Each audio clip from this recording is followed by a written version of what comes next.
Tukio ambalo limeenda viral tangu jana na juzi ambalo limetokea kule katika mtaa wa Bugando Mission hapa jijini Mwanza, ambako kuna madai ya watu waliojitambulisha kwamba ni polisi jamii wamemshambulia kijana mpaka kusababisha kifo chake.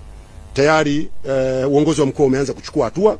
Hivi ninavyozungumza nanyi, watuhumiwa wamekamatwa na mkuu wa mkoa, kwa sababu walalamikaji wameeleza juu ya athari za watu wanaojiita polisi jamii na wanyanyasa watu. Mheshimiwa mkuu wa mkoa tayari amechukua hatua, na hivi ninavyozungumza ameunda kamati ya watu 5 kwa ajili ya kufanya uchunguzi, kwanza wa tuhuma hizi za watu wanaojiita polisi jamii kumbe wanafanya kazi ya kunyanyasa wananchi, lakini pili, kuangalia mfumo mzima wa kushirikisha jamii katika ulinzi wa watu na mali zao.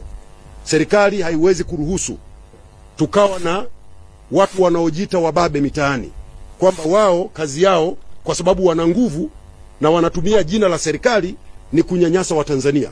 Maelekezo ya Mheshimiwa Rais yapo wazi. Hataki kuona Mtanzania yeyote popote alipo anadhulumiwa haki yake, ananyanyaswa, anapigwa au anafanywa kitu chochote kibaya. Kila Mtanzania ana haki ya kuishi katika hii nchi, na hii nchi inaongozwa kwa mujibu wa sheria.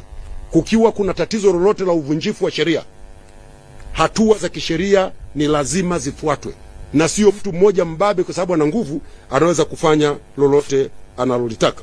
Kwa hiyo nawapongeza sana mkuu wa mkoa na timu yake kwa namna ambavyo wanasimamia maelekezo ya serikali na utekelezaji wa shughuli mbalimbali za serikali katika mkoa huu.